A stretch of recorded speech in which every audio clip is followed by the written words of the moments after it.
Hello and welcome to SPMIS Academy. Today we'll analyze important newspaper articles of 28th August 2026. Please note you can download the PDF version of today's newspaper analysis by clicking the link given in the comment section. This is the list of the topics that we'll be covering from today's newspaper. The first topic is about dignity in death. Important from our syllabus GS paper 2 Indian polity point of view. Can also be useful for GS paper 4 ethics and integrity. देखिए, सबसे पहले death sentence को लेकर के supreme court का जो सबसे महत्वपूर्ण जजमेंट है बच्चन सिंह केस डिलीवर्ड इन 1980 उसको देख लेते हैं। सुप्रीम कोर्ट ने इस जजमेंट में डेथ सेंटेंस को कॉन्स्टिट्यूशनल डिक्लेयर किया है। डेथ सेंटेंस दिए जा सकते हैं भारत में, बट साथ ही साथ सुप्रीम कोर्ट ने ले डाउन किया rarest of the rare doctrine, means बहुत ही रेयर केसेस में डेथ सेंटेंस दी जानी चाहिए। Which cases can be considered as rarest of the rare वो भी देखते हैं। जहां पे ये साबित हो जाए सरकार, क्योंकि सरकार ही मेनली केस लाती है अगेंस्ट एन इंडिविजुअल जिसने कुछ हीनस क्राइम किया है, जिसको उस क्राइम के लिए डेथ सेंटेंस दिया जाना हो, तो उस केस में अगर पब्लिक प्रोसिक्यूटर जो सरकार को रिप्रेजेंट करते हैं वो साबित कर पाए कि there is no possibility of reform of the convict and the 5 जजेज बेंच जिन्होंने बच्चन सिंह केस का जजमेंट डिलीवर किया है, उसमें उन्होंने कुछ एग्रीवेटिंग एंड मिटिगेटिंग सर्कमस्टांसेस भी ले डाउन किए हैं ताकि rarest of the rare doctrine को इम्प्लीमेंट किया जा सके। एग्रीवेटिंग सर्कमस्टांसेस वो सर्कमस्टांसेस हैं जिस केस में डेथ पेनल्टी दी जानी चाहिए। मिटिगेटिंग सर्कमस्टांसेस ऐसे सर्कमस्टांसेस जिस केस में डेथ पेनल्टी अवॉइड किया जाना चाहिए, देने से बचना चाहिए। तो सुप्रीम कोर्ट ने कहा कि डेथ सेंटेंस दिया जा सकता है rarest of the rare case में, और rarest of the rare case वो होंगे जहां पे ये साबित हो जाए कि कन्विक्ट का अब रिफॉर्म होना संभव नहीं है। और साथ ही साथ कुछ लिस्ट ले डाउन किए सुप्रीम कोर्ट ने अपने इस 5 जजेज बेंच में in Bachan Singh case. Aggravating circumstances जिसमें डेथ सेंटेंस दिया जाना चाहिए इन जनरल, वो ऐसे सर्कमस्टांसेस हैं where the murder is pre planned. क्योंकि अगर इंसान गुस्से में कोई क्राइम करता है out of some rage of anger, तो उस केस में माना जा सकता है कि वो सोच समझ करके काम नहीं किया उसने। इन जनरल वो इंसान अच्छा है और उसको सुधरने का मौका दिया जाना चाहिए, अपने गुस्से पे काबू करने का मौका दिया जाना चाहिए। लेकिन अगर कोई मर्डर प्री प्लान्ड तरीके से करता है, कोल्ड ब्लडेड मर्डर है ये, तो फिर सोची समझी क्राइम है ये। इस केस में उस इंसान के सुधरने की संभावना, रिफॉर्म होने की संभावना कम है। दूसरा, if murder involves exceptional depravity. एक होता है अगेन गुस्से में मर्डर कर दिया, लेकिन दूसरा मर्डर नहीं किया, बस बैड टेस्ट में, मतलब बहुत बुरी तरीके से, जैसे उस फिल्म में दिखाया ना, और रहमान डकैत की डी हुई मौत बड़ी कसाई नुमा होती है। तो इस तरीके का अगर कोई ब्रूटल डेथ दे रहा है किसी को, तो इसका मतलब कहीं ना कहीं वो इंसान जो है वो बारबैरिक है और उसका मेंटल तौर पर रिफॉर्म होना काफी कठिन है। तीसरा, if the accused has been found guilty of murdering a public figure या member of armed forces while on duty, तो इन सब केसेस को माना गया है एग्रीवेटिंग सर्कमस्टांसेस, यहाँ पे डेथ सेंटेंस दिया जाना चाहिए। मिटिगेटिंग सर्कमस्टांसेस जहाँ पे डेथ सेंटेंस देने से बचना चाहिए, वो है कि जब कोई क्राइम किया गया है अंडर एक्सट्रीम मेंटल और इमोशनल डिस्टर्बेंस। जैसे अगेन उसी फिल्म की अब जब हम बात कर रहे हैं, तो जो हमने अभी अ, धुरंधर देखी, तो उसमें जो प्रोटोगनिस्ट होता है उसने 7-8-10 मर्डर किए हैं, बट उसने एक्सट्रीम मेंटल और इमोशनल डिस्टर्बेंस में आकर के वो मर्डर किए। ऐसे केसेस में जुडिशरी जो है वो डेथ सेंटेंस देने से बच सकती है। If the accused is very young and probability of reforming है, अक्यूज रिफॉर्म हो सकता है, या फिर if accuse was acting on direction of some other person, तो ऐसे केसेस को कहा जाता है मिटिगेटिंग सर्कमस्टांसेस। भारत में डेथ सेंटेंस जनरली एकदम रेयरेस्ट ऑफ द रेयर मामलों में ही दिया जाता है। ये साबित होता है with help of this data. देखिए 1947 से लेकर के 2025 तक 921 एग्जीक्यूशंस हुए, डेथ सेंटेंस दिए गए हैं। लेकिन पिछले कुछ सालों में 2001 से लेकर के 2026 तक में सिर्फ 8 डेथ सेंटेंस दिए गए हैं। उसमें से भी 4 तो वो थे जो निर्भया केस वाले कन्विक्ट्स थे। तो भारत में पिछले कुछ सालों में डेथ सेंटेंस के केसेस काफी कम हो गए हैं। ओवरऑल लोअर जुडिशरी जो है कई सारे डेथ सेंटेंस डिलीवर करती है, लेकिन हाई कोर्ट या सुप्रीम कोर्ट में जाकर के डेथ सेंटेंस को जनरली कम्यूट कर दिया जाता है टू लाइफ इम्प्रिजनमेंट। वहीं दुनिया भर की अगर हम बात करें तो अकेले सिर्फ 2025 में चाइना के अंदर हजारों से ज्यादा लोगों को, हजार से भी ज्यादा लोगों को डेथ सेंटेंस दिया गया। ईरान में 2159, सऊदी अरेबिया में 356, यमन में 51 एंड यूएस में 47 डेथ सेंटेंस दिए गए हैं इन ईयर 2025 अलोन।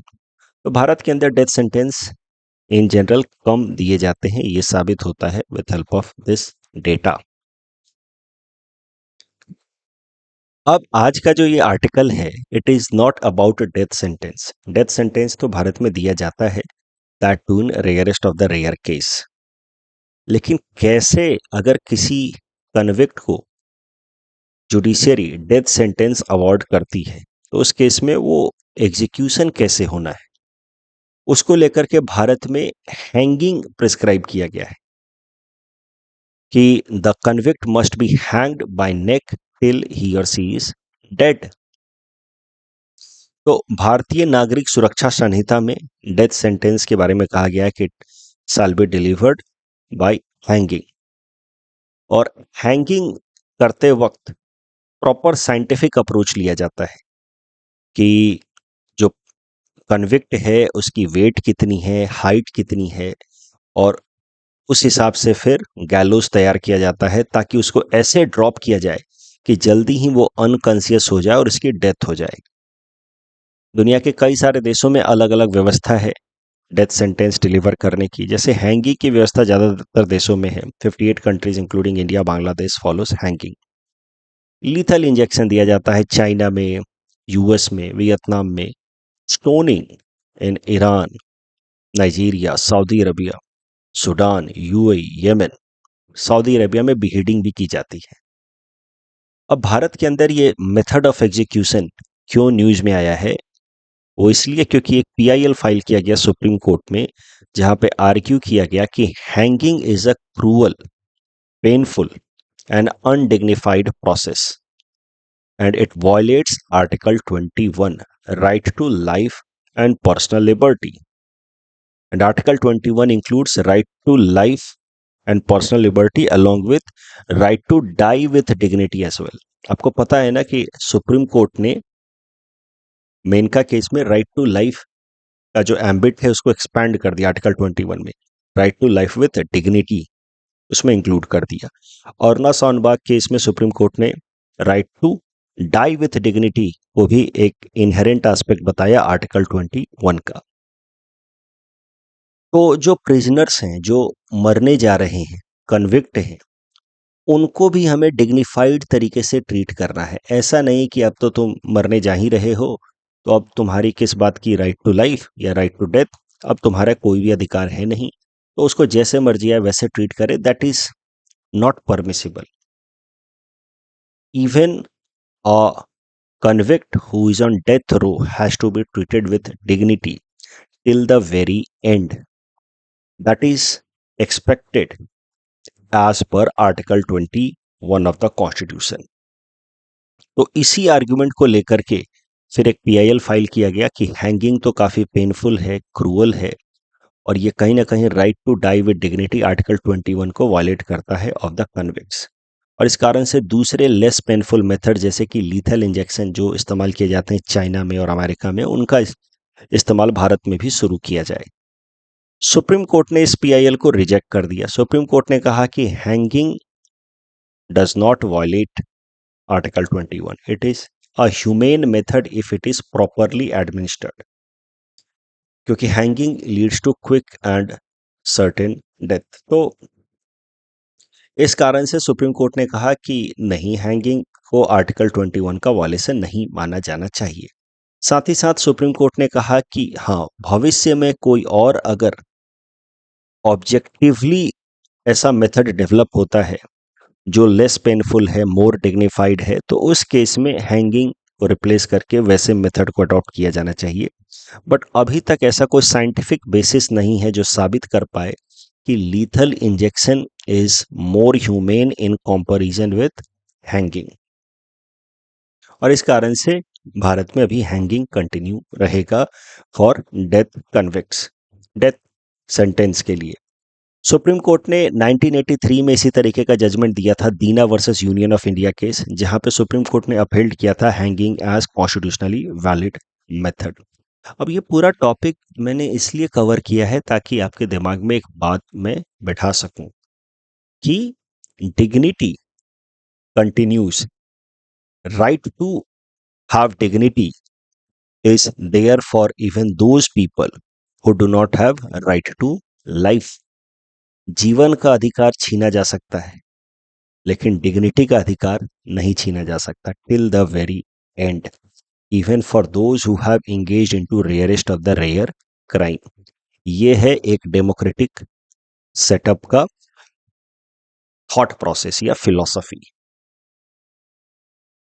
इस टॉपिक डिस्कशन के बेसिस पे ये दो प्रीलिम्स प्रैक्टिस क्वेश्चंस हैं। Please attempt these questions and submit the answer in the comment section.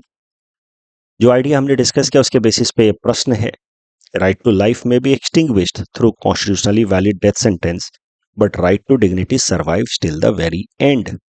Conclusion में आप ऐसा कुछ लिख सकते हैं कि कॉन्स्टिट्यूशनलिज्म यानी कि rule of law does not end at the prison gates. ये कंक्लूजन आप इस्तेमाल कर सकते हैं अगर आप प्रिजन रिफॉर्म्स पे भी कोई आंसर लिख रहे हैं तो, कि प्रिजन के अंदर जो लोग हैं उनको भी ह्यूमेन ट्रीटमेंट मिलना चाहिए, उनके भी डिग्निफाइड लाइफ को इंश्योर कराना चाहिए। राइट टू लाइफ या constitutional does not end at the prison gates. Next topic is about smart cancer drug RK-251, important from our syllabus GS paper 3 science and technology point of view. देखिए, cancer के जो अभी तक के treatment के तरीके हैं उनको एक बार क्विकली रिवाइज कर लेते हैं, देख लेते हैं। एक तो तरीका है सर्जरी, जिसमें जो कैंसरस सेल्स हैं, मलिग्नेंट सेल्स हैं, उनको सर्जरी की मदद से रिमूव किया जाता है। इसमें रिवाइवल की संभावना of the cancerous cell, relapse की संभावना ज़्यादा होती है। फिर उससे थोड़े एडवांस तरीके निकले जिसमें रेडिएशन की मदद से कैंसरस सेल को डिस्ट्रॉय किया जाता है, या फिर दवाइयों के थ्रू, मेडिसिन के थ्रू कैंसरस सेल पे अटैक किया जाता है। तो इनको कहा जाता है रेडियोथेरेपी या केमोथेरेपी। फिर है ऐसे इंजेक्शंस दिए जाते हैं जिससे बॉडी की इम्यूनिटी डेवलप हो और वो फिर कैंसरस सेल से फाइट करें, तो इसको कहा जाता है इम्यूनोथेरेपी। तो ट्रेडिशनल तरीके 3-4 हमने देखे, surgery, radiotherapy, chemotherapy and immunotherapy. आजकल एक नया मेथड भी डेवलप हो रहा है, कार टी सेल थेरेपी, जिसमें हमारे बॉडी के टी सेल्स को निकाला जाता है, उसको थोड़ा सा मॉडिफाई किया जाता है और वापस से बॉडी के अंदर इंसर्ट कर दिया जाता है ताकि वो टी सेल्स जो हैं वो कैंसर ट्यूमर्स को टारगेट करें और उनको डिस्ट्रॉय करें। तो ये इमर्जिंग टेक्नोलॉजी है और आजकल इनका इस्तेमाल हो रहा है कैंसर के ट्रीटमेंट में, कार टी सेल थेरेपी का। अब करंट न्यूज ये है कि एक और नया तरीका ढूंढा है साइंटिस्ट ने। Institute of advanced study in science and technology IASST and IIT Guwahati के साइंटिस्ट ने मिल करके एक नया स्मार्ट कैंसर ड्रग ढूंढा है जिसका नाम रखा गया है RK-251। ये मेडिसिन या ये एंटी कैंसरस ड्रग, इसकी खासियत ये है कि primarily act against cancerous cells only. क्योंकि देखिए, प्रॉब्लम क्या है रेडियोथेरेपी में या केमोथेरेपी में, कि ये कैंसरस सेल पे तो अटैक करते ही हैं, साथ ही साथ कुछ हेल्दी सेल्स को भी डिस्ट्रॉय कर देते हैं, जिस कारण से बॉडी के ऊपर सीरियस साइड इफेक्ट्स होते हैं। लेकिन ये RK-251, इसको स्मार्ट कैंसर ड्रग इसलिए कहा जा रहा है क्योंकि ये बड़ा सेलेक्टिवली सिर्फ कैंसरस सेल्स के ऊपर ही अटैक करेगा और हेल्दी बॉडी सेल्स को इंपैक्ट नहीं करेगा। तो देखिए इसके पीछे का लॉजिक क्या है, how it will work RK-251, why it is being called smart cancer drug. जो कैंसरस सेल्स होते हैं या उन्हीं को कहा जाता है malignant sales, they contain high level of reactive oxygen species ROS।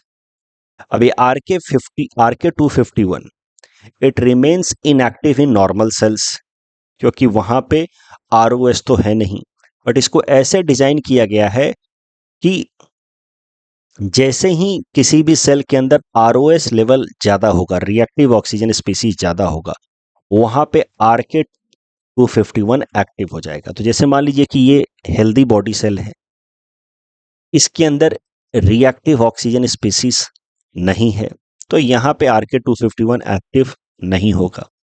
ये कैंसरस सेल है, यहाँ पे रिएक्टिव ऑक्सीजन स्पीसीज हाई हैं, तो यहाँ पे RK-251 भी एक्टिव हो जाएगा और ये एक्टिव होने के बाद रिलीज करेगा एक एंटी कैंसरस कंपाउंड NBDHEX, और ये NBDHEX फिर अटैक करेगा कैंसरस सेल्स को, और इस तरीके से एकदम सेलेक्टिव तरीके से RK-251 अटैक करेगा कैंसरस सेल्स को।